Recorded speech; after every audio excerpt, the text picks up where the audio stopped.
بسم اللہ الرحمن الرحیم۔ السلام علیکم رحمۃ اللہ وبرکاتہ۔ جو رات کو ایک بار یہ چار کلمات پڑھ کر سوتا ہے، 3 ارب نیکیاں اللہ اس کے نامہ اعمال میں لکھ دیتا ہے۔ ناظرین، جو بندہ صرف ایک بار یہ کلمات پڑھتا ہے، نہ صرف اللہ اس کے نامہ اعمال میں اربوں نیکیوں کا ثواب لکھتا ہے، بلکہ اس گھر سے پریشانیوں کا، بیماریوں کا یعنی لاعلاج بیماریوں کا خاتمہ ہو جاتا ہے، اس گھر سے بے برکتی کا خاتمہ ہو جاتا ہے، اس بندے کے منہ سے نکلی ہر دعا فوراً قبول ہو جاتی ہے اور سیدھی عرش پر پہنچتی ہے، زیارت عرمین کی سعادت نصیب ہوتی ہے۔ یہ دعا پڑھنے والا مستجاب الدعوات بن جاتا ہے، یعنی وہ بندہ جس کی کوئی بھی دعا رد نہیں کی جاتی۔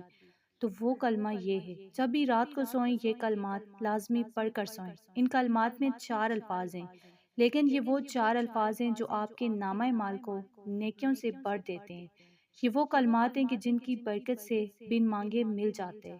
جب بھی رات کو سوئیں ان کو لازمی پڑھ کر سوئیں۔ صبح جس کام میں ہاتھ ڈالیں گے انشاءاللہ اس کام میں برکت ہوگی، کامیابی ملے گی اور غیب سے رزق ملے گا، رزق کے بند دروازے کھل جائیں گے انشاءاللہ۔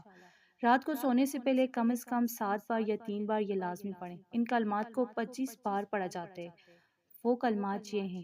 حضرت ابو دردہ رضی اللہ تعالیٰ عنہ فرماتے ہیں کہ میں نے اللہ کے رسول صلی اللہ علیہ وآلہ وسلم کو یہ فرماتے ہوئے سنا کہ جو شخص مومن مرد اور مومن عورتوں کے لیے ہر روز 27 یا 25 مرتبہ دونوں میں سے کوئی ایک عدد فرمایا مغفرت طلب کرتا ہے تو وہ ان لوگوں میں سے ہو جاتے ہیں جن کی دعا قبول کی جاتی ہے اور جن کی برکت سے زمین والوں کو رزق دیا جاتا ہے۔ تو وہ کلمات یہ ہیں، روزانہ رات کو پڑھ کر سوئیں اور صبح جب بھی اٹھیں لازمی پڑھیں۔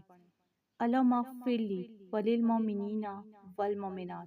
صرف 4 الفاظ ہیں، لیکن یہ وہ الفاظ ہیں جو آپ کی قسمت کو، آپ کی تقدیر کو بدل دیں گے اور ان الفاظ کی برکت سے آپ کے نامہ اعمال میں اربوں نیکیاں لکھی جائیں گی۔ تو اگر آپ کو ویڈیو اچھی لگی، اسے آپ نے لائک کرنا ہے، شیئر کرنا ہے اور چینل کو سبسکرائب کرنا ہے۔ جزاک اللہ۔